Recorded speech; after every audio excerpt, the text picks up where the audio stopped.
G'day, Geoff Lewis here from Seriously Series, and welcome to another adventure here in our Golden Quest series.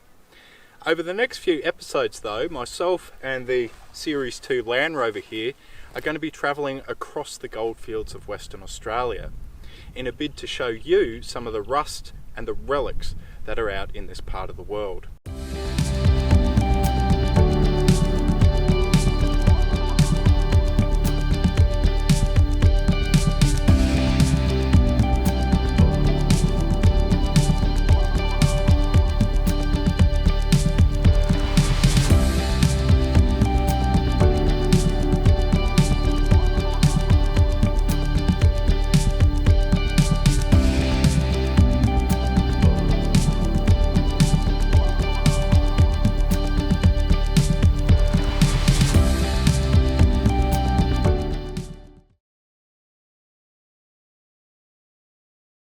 On this adventure we would travel across the goldfields, from Coolgardie in the west over to Laverton in the east, on old coach roads and prospecting trails, discovering some of the rust and the relics that can be found in this unique part of the world.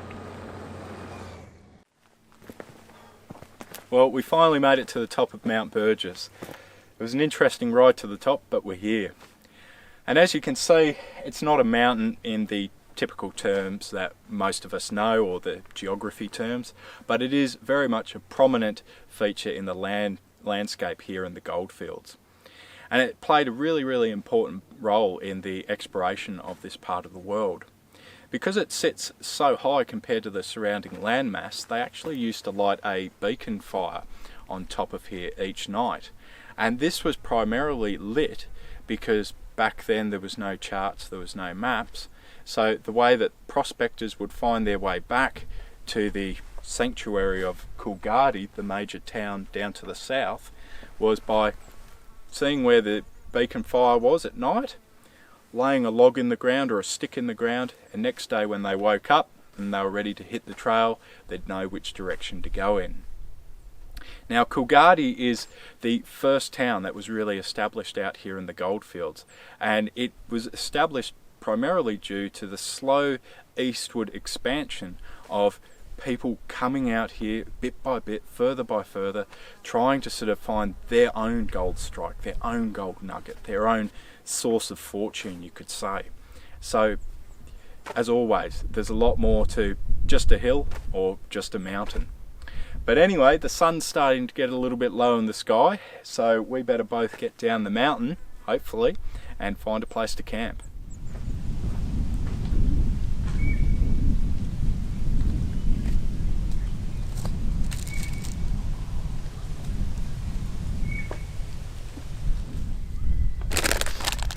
So just double checking the inventory.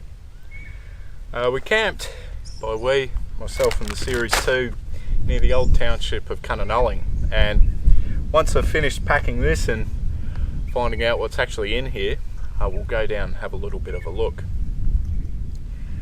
Not the best place to camp, it's a little bit off the Coolgardie North Road, but still a pretty interesting spot.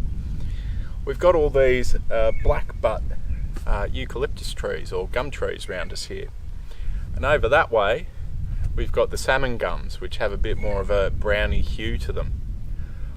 These two gum trees basically signify that there's a contact actually in the ground here, a geological contact, and I think, I'll probably get it wrong because it's been a while, these grow on ultramafic, the black butts, and the salmon gums grow on basalt.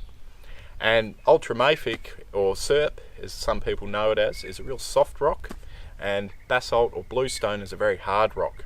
And when you get a hard rock and a soft rock, usually you're going to get a bit of gold. And obviously there is gold round here because there's shafts everywhere around this campsite here. But anyway, I'll keep sorting through this and we'll see what else we can find out there today.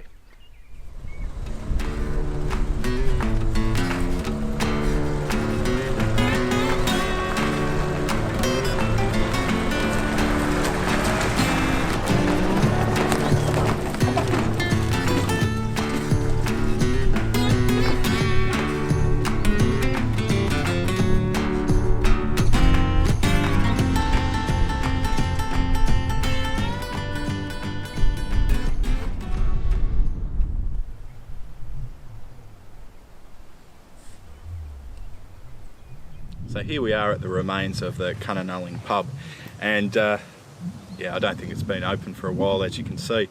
But this is really special because many of the old townships that formed along this road, the Coolgardie North Road, particularly in the early 1890s, there's actually very little that exists, and I'll show that in the following episodes. But Kananulling is unusual because it's one of probably only a handful that actually has stone buildings or stone remains. And I guess the person who actually decided to build this pub, the name evades me, of the fella, but he obviously had very high hopes of the actual township itself. Now, Kananulling was actually found, or gold was found here in 1892, and to put that into context, Coolgardie was actually gazetted, I think, as a town in 1893. So very early in the piece, gold was actually found here. Now, sadly for Kananulling, there was lots of nuggets on the surface, but beneath the surface, the grade simply wasn't there. And this meant that Kananulling boomed, but then bust, or the township and everyone in it slowly moved on to the next big thing, and the township slowly died. So by the early 1930s, there was only 88 people still living in Kananulling, and by 1940, the township was pretty much abandoned. So the town itself pretty much survived for probably about 46 years, and that's it. And it's so much the case for so many towns across the goldfields here. They're founded, they have all the facilities, like here they had a pub, they had ice cream, they had all the works, but you know, within the blink of an eye, it's gone.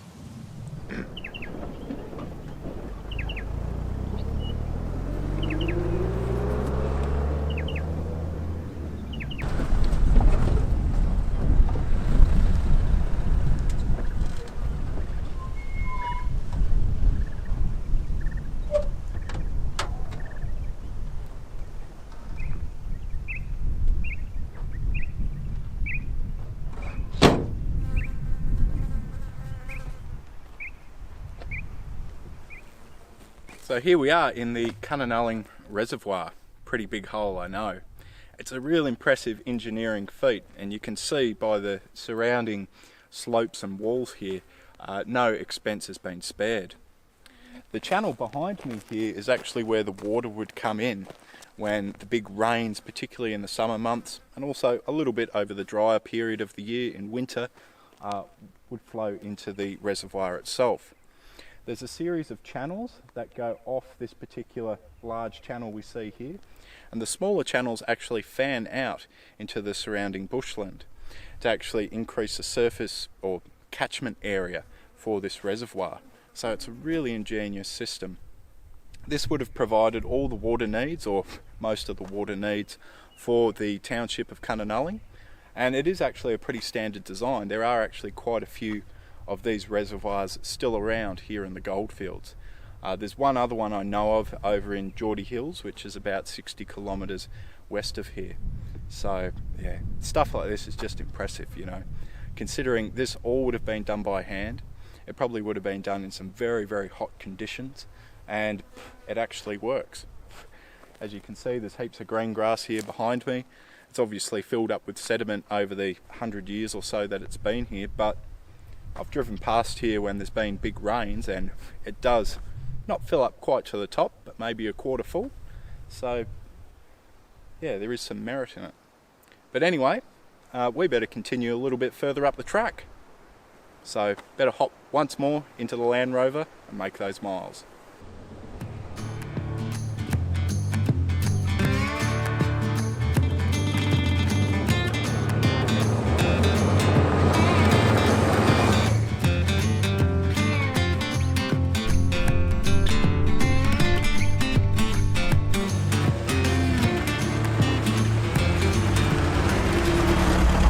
So here we are at our next destination, Rolls Lagoon, and it's a magic little spot.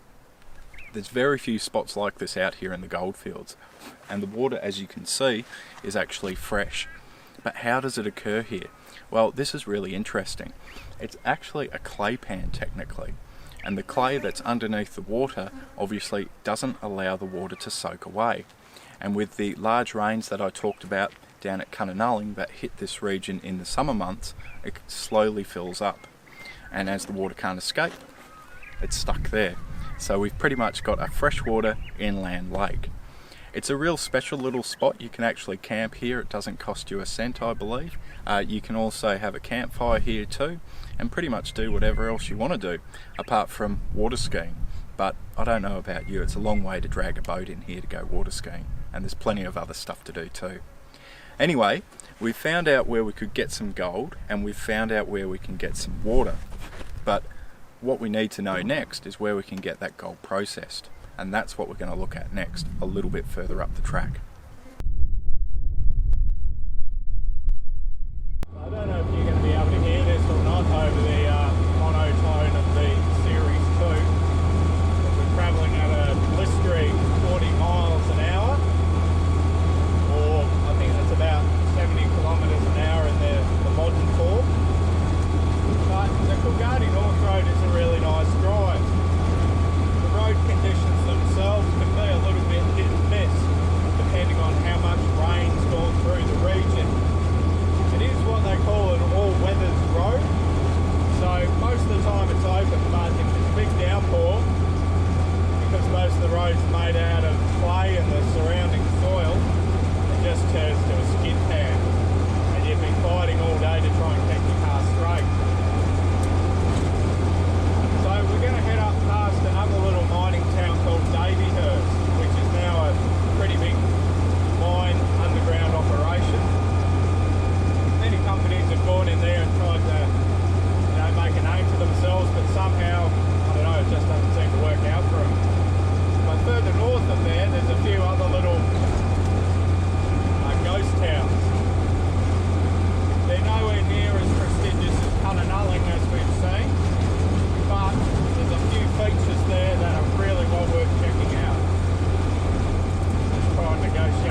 I apologise for the amateur camera work and the sound quality.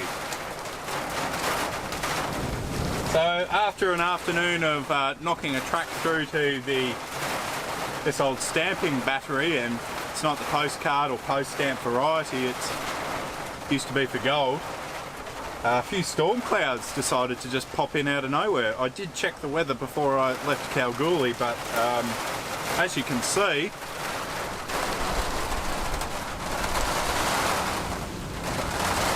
it's yeah, coming on pretty thick. The old swag there's slowly moving around a bit. I think I just lost my canvas tarp. Anyway, it's going to be a very, very interesting night. I managed to get a fire going before the storm came in, so good stuff there. So anyway, we'll see how it all pans out. See you a bit later on.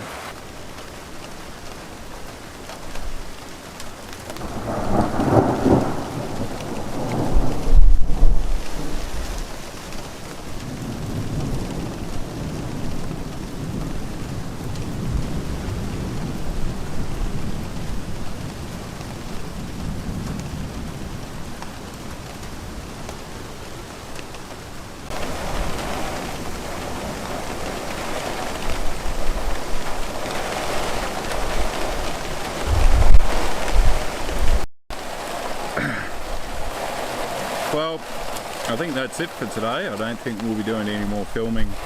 So I'm going to go hop in the swag, read a book, and hopefully, yeah, the swag doesn't get wet. We'll see. Pretty awesome storm though.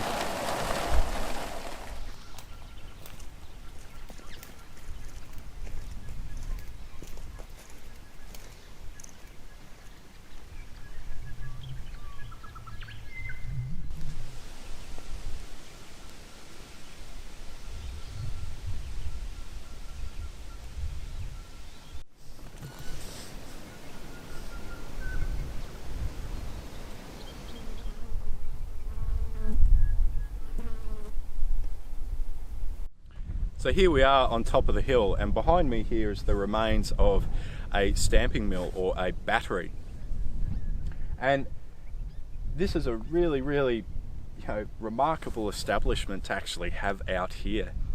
Because back in the day, when you got your parcel or you got your big pile of ore that you'd been excavating for many, many months, you'd get that all put onto a cart and dragged here, obviously by horse, and then it would get dropped off and it would get processed. And how it would get processed is it would go through a series of, I guess, crushing facilities. And this would happen with these great big cylinders that went up and down, and they would actually crush the rock into a very, very fine sand. And there's remainders of that sand all over the place here, and I'll show you some shots of what I'm talking about. Once it was all crushed into a fine sand, it was then washed over a rippled board, and the gold would fall out of suspension and actually stick into the ripples pardon me, of the actual board itself. And therefore you would collect all the gold, and you'd get a little bit, the mill would get a little bit, and the work would continue. What's remarkable about this is the fact that it's not marked on any maps. That's pretty special. But also the other remarkable thing is up over the way here there's actually a laboratory, and this is actually where they figured out what the grade was, how much gold was there in a particular rock or a particular parcel per tonne. So we'll go and have a bit of a look at that, because there's some interesting relics that you don't come across very often here in the goldfields. So this is actually the remains of the old lab, and you can see all the broken porcelain here which is actually the remains of crucibles. And a crucible was basically used to heat up the rock or the sample to a really high temperature, and through a heap of other processes they could calculate what the percentage of gold was in that particular sample. And by doing that and a few other processes, they could then figure out how many grams per tonne of gold there was. Was it 5? Was it 10? Was it 30? Who knows? Hopefully it was more than what you anticipated it would be to start off with. Otherwise, it wasn't a very good day. You can also see the remainders of the, I guess, waste rock over here, the slag, which they would have poured off too. And there's a heap of brickwork around here too, which they would have probably made their own bricks or had them brought up by camel train from Kalgoorlie. But yeah, remarkable spot.